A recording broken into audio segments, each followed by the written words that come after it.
बांग्लादेश में इंडिया बांग्लादेश का जो संघर्ष हुआ, हम्म। भारत ने अपनी मुक्ति वाहिनी के थ्रू जाकर ढाका को आजाद कराया। तो वहां पर भी एक चीज हमारे सामने बिल्कुल दिमाग में कौंधती है, वो ये है कि ढाका यूनिवर्सिटी में किस तरीके के अत्याचार जेन जी पे हुए, हम्म। छात्रों पे हुए। तो वो चीज एक तरीके से मुझे लगता है, और जैसे कि पहले भी बातचीत हो चुकी है, नेपाल में हम लोग पूरा यंग स्टूडेंट्स का की एक्टिविटी देख चुके हैं, श्रीलंका हम्म। में देख चुके हैं, पेरू में देख चुके हैं।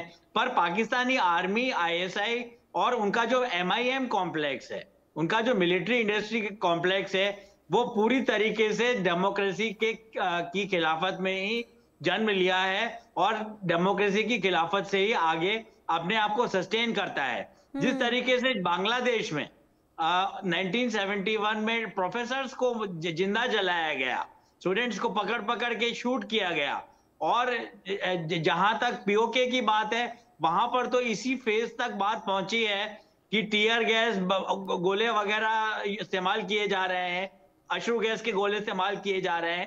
पर ऐसी भी न्यूज है कि वहां पर भी स्टूडेंट्स को का खात्मा किया जा रहा है। जी। तो मुझे लगता है कि ये एक तरीके की एक ऐसी गन है जो पाकिस्तान ने भारत में इस्तेमाल करने की कोशिश की। पर हम्म। जैसा कि पंडित जवाहरलाल नेहरू ने कहा है कि ये गन अगर आप किसी और पे साधोगे तो उसको उलट के गोली आपके ऊपर भी लगती है। मैं हम्म। 2016 के, मुझे एक मिनट दीजिए, 2016 के जो जवाहरलाल नेहरू विश्वविद्यालय में जो संघर्ष हुआ, जो डिसेंट के नाम पर भारत सरकार को बदनाम किया गया और आजादी का एक बेतुका और बड़ा घिनौना नारा दिया गया, उसको हम रिवर्स करके देखें तो जो जेएनयू में हुआ या भारत के और विश्वविद्यालय में हुआ, जेनजी पीओके के इतिहास में जाकर, पीओके के कॉन्स्टिट्यूशनल फ्रेमवर्क में जाकर यही बात पाकिस्तान गवर्नमेंट और आईएसआई के अगेंस्ट साबित कर रही है। और जिस तरीके से उन्हें दबाया जा रहा है,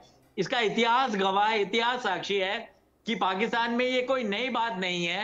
और जहां तक पीओके की बात है, ये बहुत ही पॉलिटिकली और स्ट्रेटेजिकली लोकेटेड रीजन है, जिसके लिए हमारे अमित शाह जी, मोदी जी और जयशंकर साहब कह चुके हैं कि हम लोग पीओके को लेंगे ही, और भारत का ये एक अभिन्न अंग है। ऐसा 1947 के दिन ऐसा 1947 के दिनों से जी। माना जाता है, जब यूएनसीआईपी, मतलब United Nations commission for India and Pakistan आया। तो मैं कहूंगा, अंतिम बात अपनी कहूंगा कि जेनजी को रोका जा रहा है, पर इसमें यह है कि आप रिबेलियन को एक हद तक तो रोक सकते हैं, पर वहां पे अगर गवर्नेंस नहीं होगी, और वहां पर पीओके में ये देखा गया है कि 33% अनएम्प्लॉयमेंट है, और वहां पर एग्रीकल्चरल इकोनॉमी जो उनकी मेन स्टे थी, जी। उसको दबा दिया गया है, और सारा पैसा आता है गल्फ से, और लोग गल्फ में चले जाते हैं।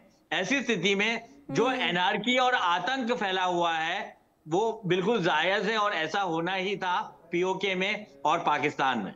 ठीक है, लेकिन कर्नल टीपी त्यागी सर, जो रह रहकर पीओके में आंदोलन की ये आग, विद्रोह की ये आग सरकार के खिलाफ जो उड़ती रहती है, इसे देखकर क्या समझ आ रहा है? क्या अब वो दिन दूर नहीं जब पीओके पाकिस्तान के हाथ से निकल जाएगा?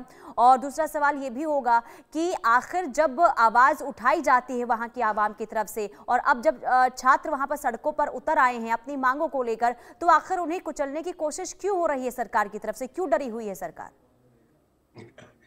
सरकार तो इसलिए डरी हुई है क्योंकि हर तरफ से सरकार फंसी हुई है। ऐसे में उनको लगता है कि अगर इन्होंने भी हमारे खिलाफ प्रोटेस्ट करने शुरू कर दिए तो हम कहीं के नहीं रहेंगे। हम्म। लिहाजा सरकार का डर तो वाजिब है। अब सवाल ये है, किसी भी देश की जो यूनिवर्सिटी होती है, वो यूनिवर्सिटी उस देश की आत्मा भी होती है, वो जी। यूनिवर्सिटी उस देश का भविष्य भी होती है। तो हम्म। जब कोई यूनिवर्सिटी से आग निकलती है तो वो तेज गति से फैलती है, बजाय इसके कि जब व्यापारी या उद्योगपति आवाज उठाते हैं। ऐसा ही बांग्लादेश के अंदर भी हुआ था, वहां भी यूनिवर्सिटी से ही आवाज उठी थी।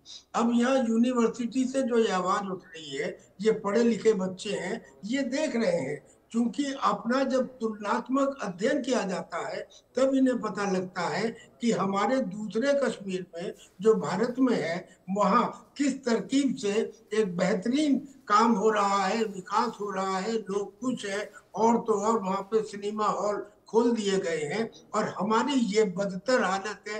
एक तो हम 2 नंबर के सिटीजन हैं। अभी तक इस बात की आवाज वहां की आवाम उठा रही थी रह रहकर, लेकिन कंसिस्टेंटली, कंटिन्यूअसली, अनअबेटेडली नहीं उठाई गई थी। अब मुझे लगता है कि चूंकि छात्र इसमें आ गए हैं और छात्र खुद कह रहे हैं कि भाई Pakistan go back, Pakistan go back, और जी। जो बाकी लोग हैं वो कह रहे हैं कि आर पार तोड़ दो और कारगिल गेट खोल दो, और ऊपर से सारे मिलकर कह रहे हैं कि ये जो दहशतगर्दी है इसके पीछे वर्दी है। यानी कि माहौल अब पूरी तरह से वोलेटाइल हो चुका है। यही कारण है कि हिंदुस्तान ने भी इसके ऊपर कमेंट करते हुए ये कहा है कि पीओके के अंदर सिविल लिबर्टीज को पूरी तरह से ताक पर रख दिया गया है। जी। लिहाजा अब इसके ऊपर इंटरनेशनल कम्युनिटी भी ध्यान दे, मैं समझता हूँ। और